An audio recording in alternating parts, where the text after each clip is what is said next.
My name is Yasir, and I come from Lahore, Pakistan.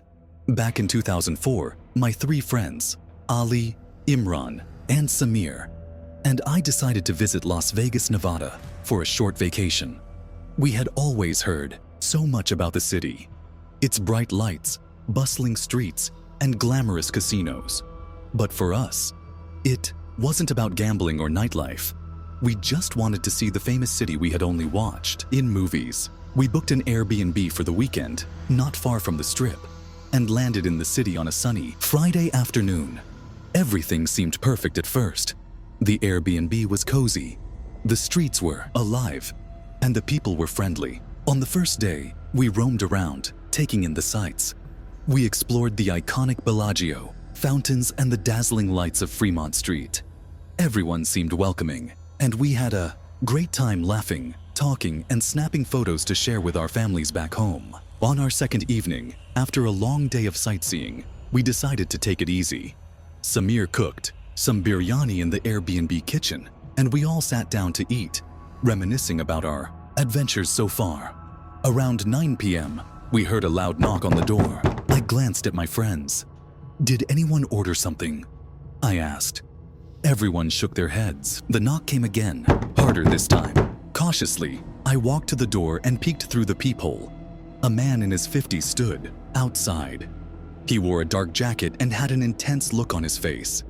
Something about him made me uneasy, but I opened the door slightly to see what he wanted.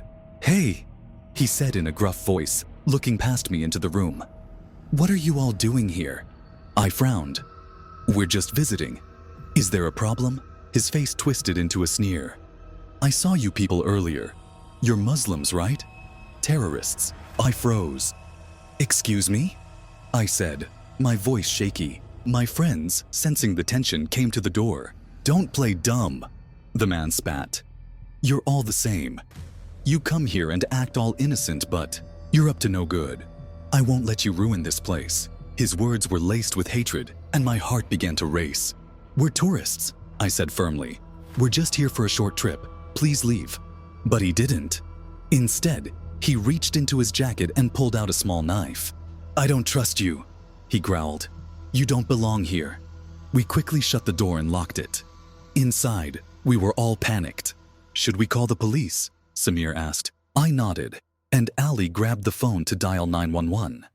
Meanwhile, the man outside began banging on the door, shouting hateful slurs and threatening to break in. The minutes felt like hours as we waited for help to arrive. I kept thinking about my family back home, my parents and younger siblings. Would I see them again? I could hear my friends trying to stay calm, but the fear in their eyes mirrored my own. Finally, we heard the sound of sirens. Relief washed over us as the police arrived. The man tried to flee, but the officers were quick. They tackled him to the ground and handcuffed him right outside our Airbnb. One of the officers knocked on our door and asked if we were okay. We explained everything that had happened. Still shaken from the ordeal, the police assured us that the man would be charged for his actions. "You're safe now," one officer said. But as we stood there watching the man sitting in the back of the police car, something stirred inside me. He looked angry, sure, but also small, defeated. I turned to my friends. "What do you think we should do?" I asked quietly. Ali and Samir looked uncertain, but Imran spoke up. "Yasir, we're Muslims. What does our faith teach us?" "Forgiveness," I said, almost to myself. "The Quran says that forgiveness is better than revenge." And at that moment, I felt it was the right thing to do. We called the officer aside and explained our decision. "We don't want to press charges," I said. The officer looked surprised. "Are you sure?" he asked. "This man threatened your lives." "Yes," I said firmly. "We are Muslims, and our religion teaches us to forgive. We want to go back to our country with peace in our hearts. Please let him go." The officers exchanged glances but eventually agreed. They warned the man to stay away from us and released him. Before leaving, one of the officers quietly mentioned that the man's name was Henry and that he had lost his younger son in the 9/11 attacks. Consumed by grief and Seeking revenge, he had lashed out at anyone he believed to be Muslim. As Henry was led out of the car, he looked at us, confused. He didn't say a word, but walked away into the night. The next day, we packed our bags and headed to the airport. As the plane took off, I looked out the window at the city below. I felt a mix of emotions, relief, sadness, and a lingering unease. But I also felt proud that in the face of hatred, we had chosen compassion. When we returned home, my mother cried, and my father said he was proud of us for representing Islam in a positive light. That experience stayed with me, a reminder that the world can be harsh, but we have the power to respond with kindness, even to someone like Henry, who had lost so much and was desperate for revenge.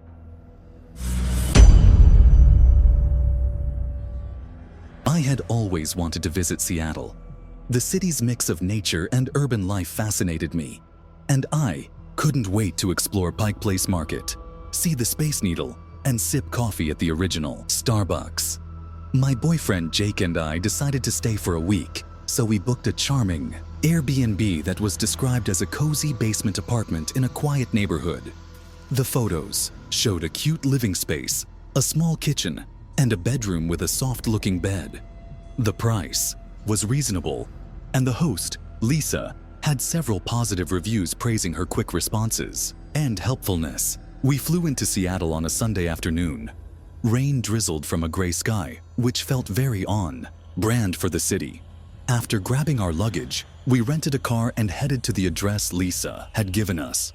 The house stood on a tree-lined street filled with older cottage-style homes. We found the key in a lockbox, just as Lisa had instructed, and let ourselves in through the side door that led to the basement apartment. The apartment was smaller than it appeared in the photos, but we weren't too fussy. The furniture was mismatched and the lights were dim, but it felt cozy enough for a week-long stay. There was a faint musty smell, which we figured was normal for a basement. We set our bags down and texted Lisa to let her know we had arrived safely. She replied with a friendly message. "Welcome. Let me know if you need anything." The first night passed without much excitement. We fell asleep to the sound of rain tapping against the small window. In the morning, we ventured out to explore downtown Seattle, snapped pictures of the gum wall, and tried fresh seafood. By early evening, we returned, grabbed some groceries, and cooked dinner in the tiny kitchen. Around 10 p.m., as we were getting ready for bed, we heard a thumping noise. At first, we thought it was someone moving furniture upstairs. Maybe Lisa was rearranging her living room, but the noise continued, soft yet steady, coming from the far corner of the basement. We joked about the house being haunted and tried to ignore it as we went to sleep. The next day, we asked Lisa if she had been doing any late-night cleaning or home repairs. She said no and apologized if we had been disturbed. She mentioned that the basement pipes sometimes made noises.